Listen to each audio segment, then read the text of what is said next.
Assalamualaikum warahmatullahi wabarakatuh. Kami dari kelompok 2 beranggotakan 7 orang, yaitu saya sendiri dalam Mesyari, kemudian ada Karina, Genta Hazi Pratoywinanto, Feby Julianandi, Windu Sapta, Della Fitria, dan Sela Indila Julisa.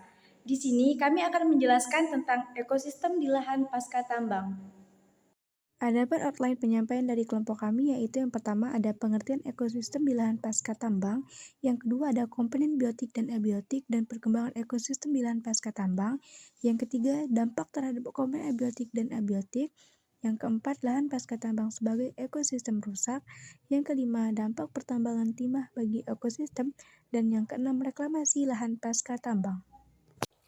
Baiklah, di sini saya akan menjelaskan mengenai ekosistem di lahan pasca tambang.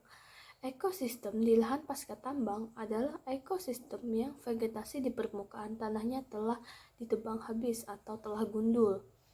Kemudian, bersamaan dengan vegetasi yang hilang tersebut, hilang pula berbagai macam satwa sebelumnya yang tinggal di hutan tersebut. Kemudian, setelah vegetasi, kerusakan tanah secara masif adalah dampak berikutnya dari efek pertambangan terbuka tersebut. Kemudian, berpengaruh juga kepada sifat fisik, kimia, dan biologi tanah pun akan berubah drastis dengan adanya penambangan tersebut. Nah, selain itu, ekosistem di lahan pasca tambang juga merupakan ekosistem yang telah rusak dan harus direstorasi kembali agar tetap mampu untuk menjalankan fungsinya sebagai tempat tinggal bagi para satwa dan tumbuhan sebagai penyedia air bersih, penyedia udara bersih, penyedia hasil-hasil hutan kayu maupun non-kayu, dan lain-lain. Nah, berikut ini akan ditampilkan beberapa gambar contoh dari ekosistem di lahan pasca tambang yang telah rusak. Bisa kita lihat betapa rusaknya ekosistem di lahan pasca tambang tersebut, dan akan sangat sulit untuk bagi para satwa maupun tumbuhan agar tetap dapat hidup di lahan pasca tambang tersebut. Baiklah, di sini saya akan menjelaskan slide keempat, yaitu komponen biotik dan abiotik di lahan pasca tambang. Yang dimana untuk komponen biotik itu sendiri terdiri dari bahan organik dan organisme tanah, tumbuhan seperti alang-alang dan sengani, hewan yaitu seperti makrofauna ataupun perombak. Untuk komponen abiotiknya ialah air, udara atau suhu, serta tanah. Nah, di suatu lingkungan sebelum dilakukan penambangan pasti terdapat interaksi antar komponen, sehingga nantinya akan membentuk suatu keseimbangan yang dinamis. Ketika suhu dan kelembapan udara di suatu lingkungan berubah, maka komponen jenis tumbuhannya juga ikut berubah, yang menyebabkan perubahan jenis hewan yang hidup di lingkungan yang ditambang. Perubahan dari komponen hewan akan menghilang, misalnya ketika kita menghilangkan predator dari suatu hutan, maka keseimbangan antara populasi hewan predator dan mangsa bisa terganggu. Menurunnya kepadatan populasi predator menyebabkan meningkatnya kepadatan populasi mangsa. Nah, pada lahan pasca tambang itu sendiri, jika organisme pada lahan itu sendiri diganggu, maka akan menurunkannya hewan maupun tumbuhan di lahan itu sendiri, sehingga menyebabkan ketidakseimbangan ekosistem pada lahan pasca tambang tersebut. Dan untuk melakukan restorasi itu sendiri menggunakan secara bertahap melalui tumbuhan-tumbuhan pendiri seperti ilalang. Namun hal itu tidak bisa menjadi patokan ataupun jaminan jika kedepannya nanti bisa bertumbuh ataupun bisa membaik ekosistem tersebut. Sifat-sifat tanah di lahan tambang biasanya mencakup tekstur tanah, struktur tanah, kemasaman tanah, kandungan hara tanah, bahan organik dan organisme tanah. Untuk sifat-sifat fisika tanah pasca tambang, yaitu kandungan fragmen batuan, tekstur tanah, struktur tanah, pemampatan tanah, dan erosi dan sedimentasi. Nah, untuk di slide yang kali ini, kami berfokus pada pembahasan tanah karena pada lahan tambang yang umumnya yang terjadi kerusakan paling besar ialah pada ekosistem tanahnya, karena ekosistem tanah itu sendiri mampu untuk menjadi berubah dari komponen-komponen organisme lainnya, yaitu ketika lahan sebelum ditambang mengalami gangguan besar yang mematikan semua komponen biotiknya, pasti semua komponen biotiknya akan hilang. Dengan seiring waktu, tempat lahan tambang akan balik lagi ke semula menjadi hutan, namun memerlukan waktu yang lama karena seperti yang kita tahu, tanah itu sendiri ketika terjadi penambangan maka akan terjadi perubahan baik itu pH maupun keasaman tanah itu sendiri yang menyebabkan ekosistem itu bisa terganggu. Nah, untuk komponen-komponen tadi seperti struktur tanah, tekstur tanah, kemasaman tanah, dan kandungan hara tanah itu sendiri, eh, yang pertama itu tekstur tanah. Salah satu sifat fisik tanah adalah tekstur yang merupakan proporsi relatif dari ketiga penyusun partikel halus tanah yaitu pasir, debu, dan liat. Untuk struktur tanah yaitu sifat fisik tanah yang adalah struktur tanah yang merupakan penggabungan partikel tanah menjadi agregat. Nah, untuk kemasaman tanah itu sendiri seperti yang saya bilang sebelumnya, yaitu pH itu sendiri menjadi pengaruh yang penting terhadap ekosistem organisme yang ada di lahan tambang itu sendiri. Pada ekosistem lahan pasca tambang tentu akan mengalami perubahan yang sangat drastis, yang dimana kita tahu bahwa setelah dan sebelum dilakukannya penambangan pasti akan berbeda dan memberikan pengaruh yang sangat signifikan terhadap ekosistem. Gangguan skala kecil nantinya juga akan menyebabkan perubahan komponen ekosistem dalam jangka kecil. Sedangkan sebaliknya, gangguan besar ini nantinya akan menyebabkan perubahan dalam skala besar juga. Pada saat melakukan penambangan, tentu proses awalnya akan melakukan penambangan jalan eskes, terus ada persiapan dan pembersihan lokasi. Nah, nantinya juga otomatis semua pohon yang ada di lingkungan tersebut ini akan ditebang habis-habisan sehingga tanah di lingkungan tersebut menjadi terbuka sepenuhnya.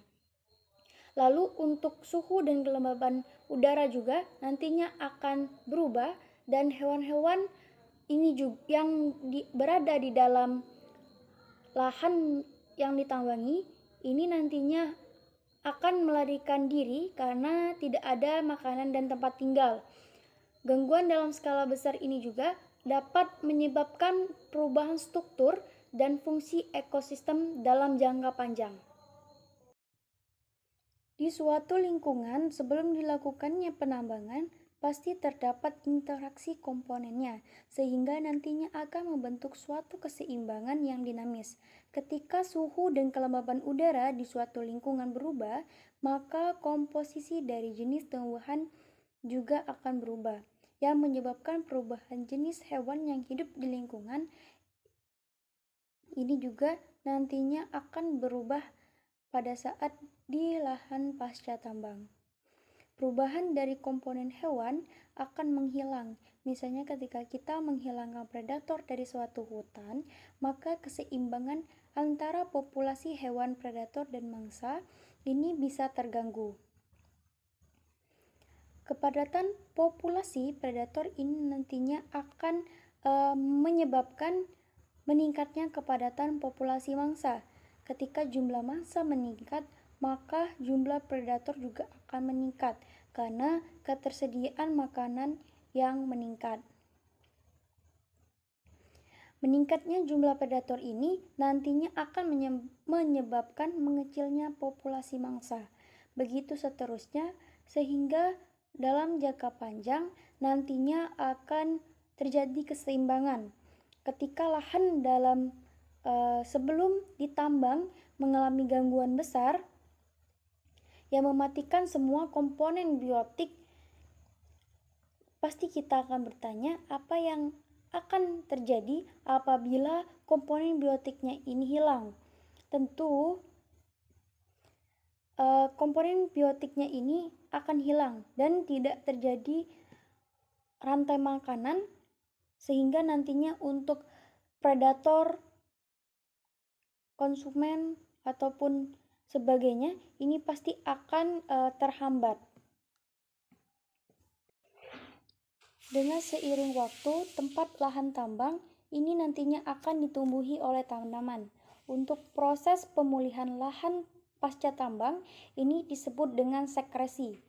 Pada saat awal tumbuhan yang ditumbuh di lahan bekas tambang, biasanya ditempati oleh tumbuhan pioner yang mengkolonisasi areal pada saat awal sukresi sebagai proses perkembangan komunitas menuju komunitas klimaks.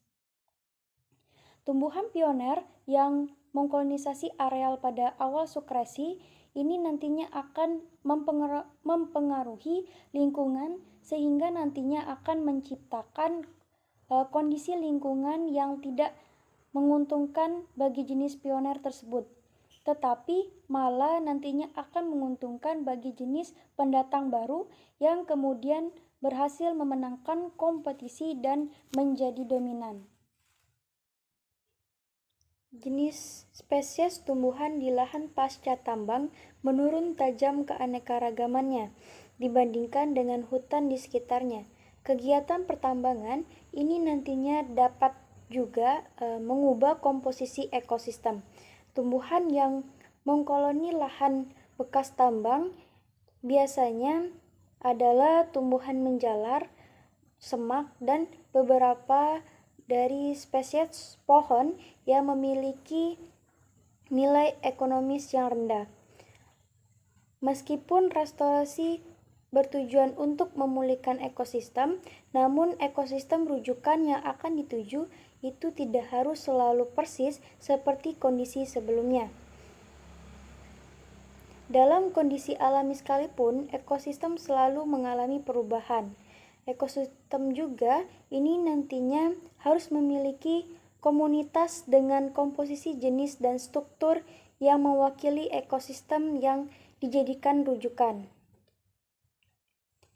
Dengan komposisi jenis tumbuhan yang sama dengan komunitas yang asli, diharapkan komposisi ini nantinya jenis-jenis hewan itu akan serupa. Ekosistem tersebut memiliki seluruh kelompok jenis dengan fungsinya masing-masing yang nantinya akan diperlukan untuk keberlanjutan dan stabilitas ekosistem, atau paling tidak jenis-jenis yang terlibat akan mampu mengkolonisasi ekosistem tersebut secara spontan.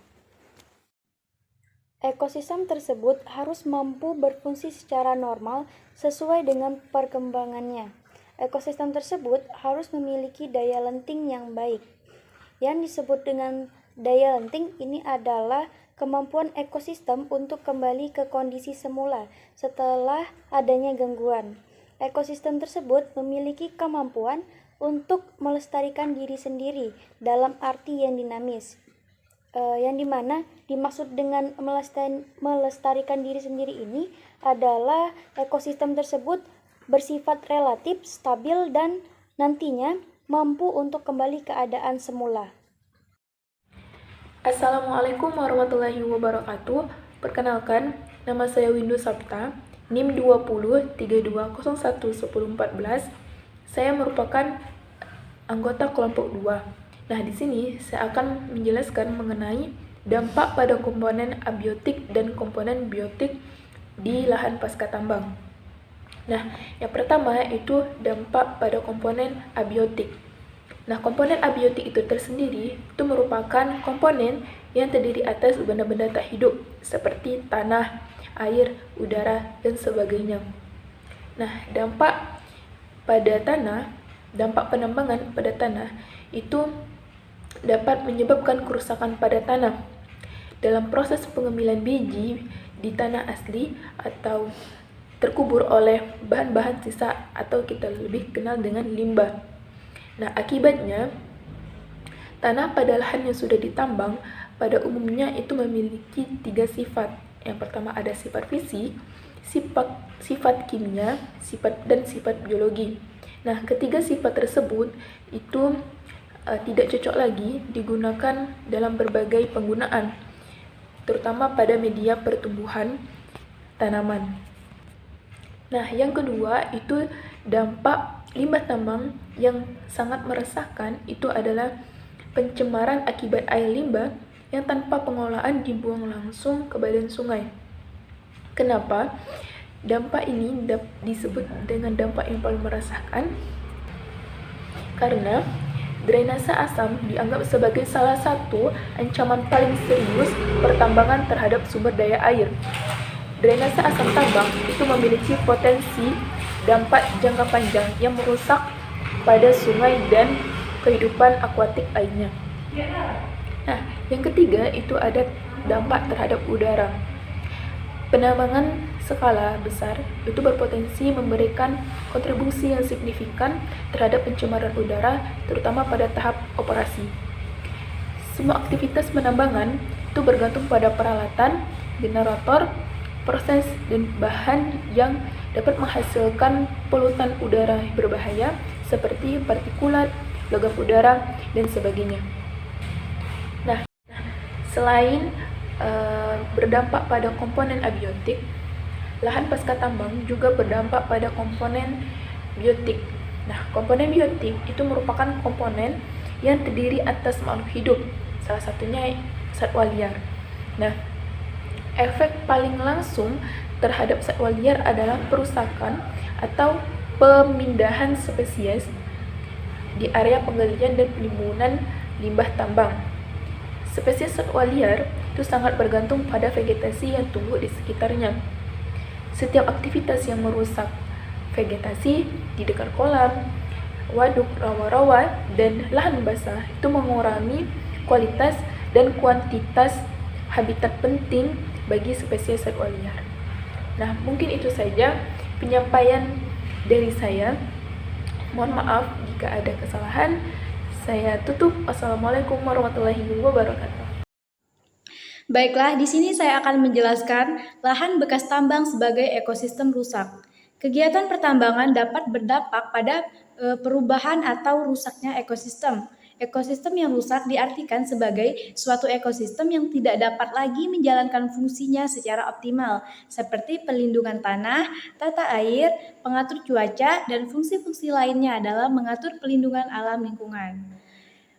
Intensitas gangguan ekosistem dikategorikan menjadi ringan apabila struktur dasar suatu ekosistem tidak terganggu. Sebagai contohnya yaitu jika sebatang pohon besar mati atau kemudian roboh yang menyebabkan pohon lain rusak, atau penebangan kayu yang dilakukan secara selektif dan hati-hati.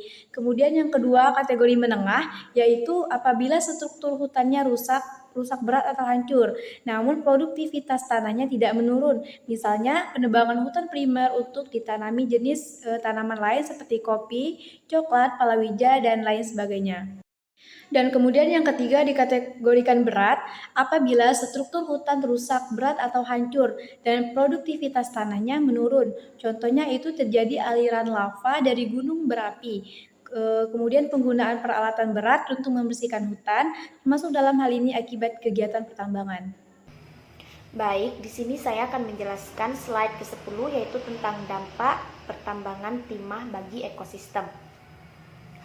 Pertambangan timah memiliki dampak yang cukup besar terhadap ekosistem lingkungan, di mana sering terjadinya pencemaran lingkungan dan kerusakan lingkungan pada area pasca tambang dan sekitarnya, seperti kualitas air, kualitas tanah, kualitas udara, dan yang lainnya.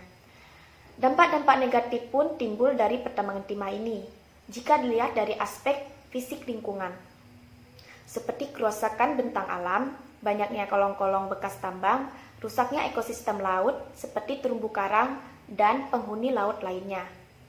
Reklamasi lahan pasca tambang bertujuan untuk mengembalikan manfaat-manfaat hutan sesuai dengan fungsinya.